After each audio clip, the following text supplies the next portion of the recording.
Hi. So, another thing. What? Oh, another thing that's new with you? Mm-hmm. I just saw Apollo 11, the documentary. Did you see it? I did. I'm just going to play this in the background. This Do the full is screen. also illegal. Full screen. Oh, you took... I just took a video because I knew it was going to be amazing. And this doesn't give it the full intensity. But this shot coming up, also, that's... It's very bootleg aesthetic. I know. Check out right here. This fucking blows my mind. I turned to my friend when we were seeing this, and I was like, this isn't real. This cannot be real. It's so real. I've actually used that footage in a video that I made a few years ago. Oh, really? That right there. It's 70 millimeter film. Yeah. Shot by NASA. Yeah. On the launch pad at super high speed. Yeah. Right? It's so incredible. Everything's archival. Everything from like the transmissions, the audio transmissions, to everything that you see. Are you saying public domain archival? What do you mean by What do you mean by archival? Like it's footage that they archived. It's in the archive. What was that? It comes from the archive. Yes. Okay. NASA had a creative department. I don't know if they still do, but they had a really substantial creative department that did video and design and stuff.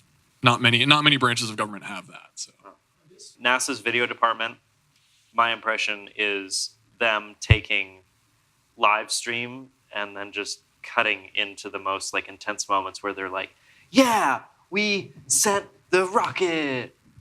my impression is that they always cut the aliens out of the live stream.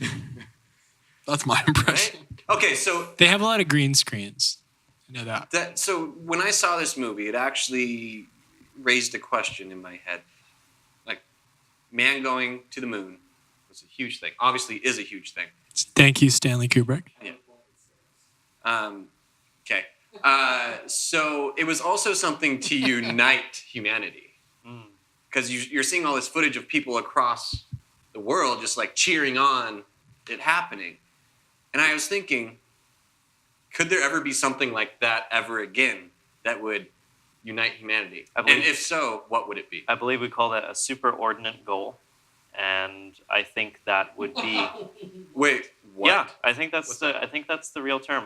If that's real, I'll throw the wiki definition up. But I think to answer your question, will we ever have that again? It's yes, and only in the face of certain death. Exactly. One of the other things that got brought up when I brought this up to people was kind of like a look, like an internal look. Finding out what's in the depths of the sea, finding out what's at the Earth's core. But that's Hey, do you remember the Lost in Space reboot with like a whole bunch of people? Do you remember that Lost in Space reboot where they had to go through the core? We have to go through the core to escape the gravitational pull. Also, it was also in the first reboot, or not the reboot, the new Star Wars films where they were like going through the planet core. No? Any remember? I missed. It was really hot in like the early thousands. I feel like going to the core always ends up seeming like butt stuff to me a little bit. You guys get that vibe? It's kind of like a butt stuff thing. There is a conspiracy out there that there's a huge hole at the North Pole that goes to the Earth's core, but you're not allowed to take pictures of it because the government.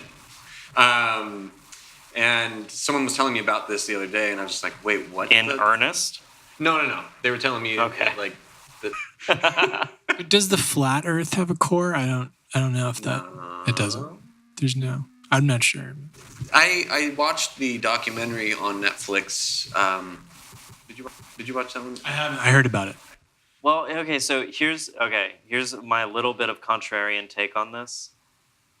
If flat Earth conspiracies and other ones like it inspire people to be sort of individualized scientists and prove if that's really what they want to do, okay.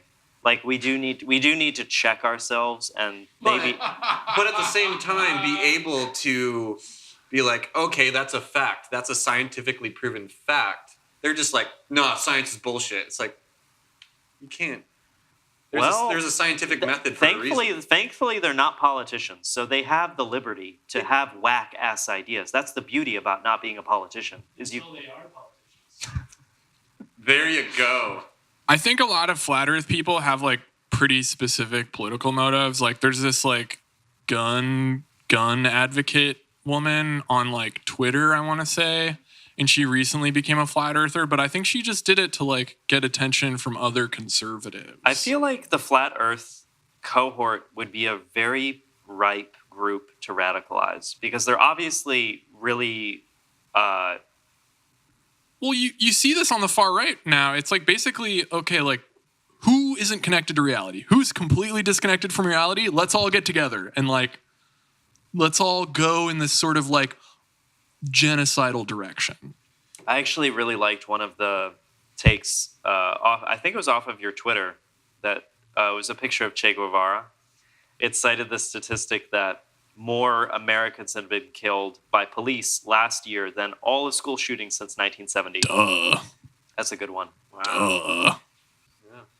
And yet, like, every boomer in your workplace is probably like, we need to ban guns because our children aren't. It's like, no, let's ban police. Way easier. Way easier to make the country better. Ban police.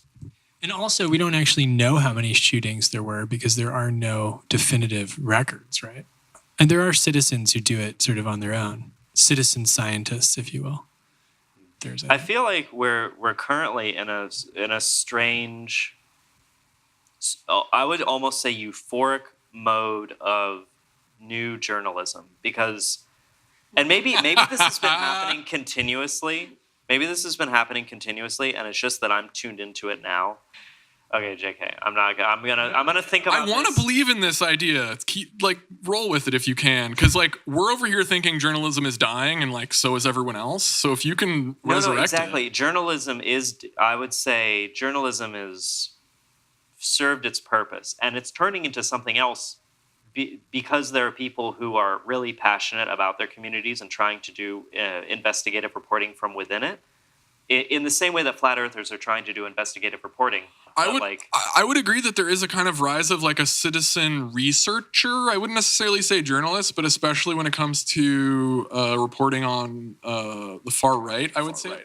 I have no idea what y'all are talking about. Okay, Unicorn Riot. Post some screenshots, but yeah, go for it. Unicorn Riot became notable in the last few weeks because they were able to gain access to the internal logs of Identity Europa, which is one of the larger. Oh, fuck them. One of the larger kind of neo-fascist organizations operating in the United States that recently rebranded as the American Identity Movement, which is like a sort of sick play on AIM, which is American Indian Movement, which is sort of, along with the Black Panthers, probably the most successful like leftist militant organization in the United States of the last 100 years. So wait, pause.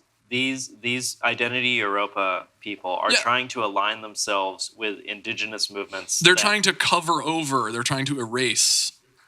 They're co-opting. They're trying to perform the continued erasure that is part of the genocide of indigenous people. So are they attempting to claim some sort of indigenous ownership? No, they're not attempting to claim. They're trying to just kind of like paper it over in a sort of sick and like lazy way. But Identity Europa is like they're fundamental like entry fascist. They do like agitprop, so you'll see their propaganda around town. Yeah. If you know.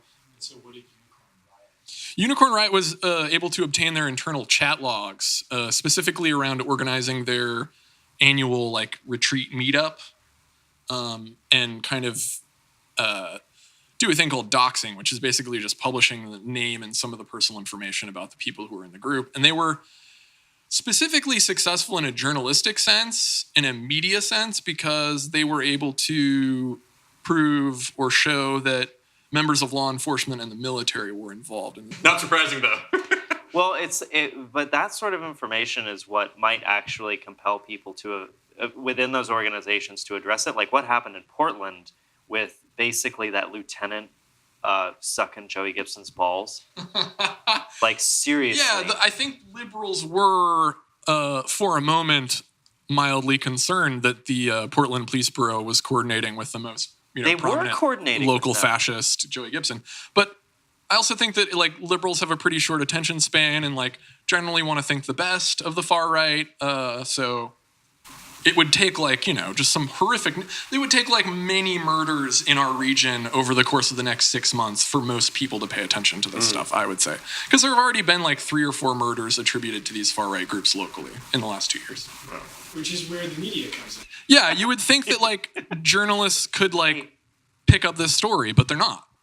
One of the challenges, I think, is like, especially in this intense climate of extremism, is like how much do you actually want to cover some of it, and how do you cover it without exacerbating the problem or without just giving more ink to these terrible groups? You know what I mean? I think you absolutely just connect these far right groups to mainstream groups, mainstream organizations, mainstream corporations, mainstream politicians. That's all you have to do, is just show that like none of this like extreme far right stuff is that much further right than say a fucking HOA and like in Madrona, like they want the same things, they want poor people to disappear and they want no taxes and they think that basically like government should serve them and no one else. So that's what fascism is. I'm going to take this opportunity to switch gears. Let's do that.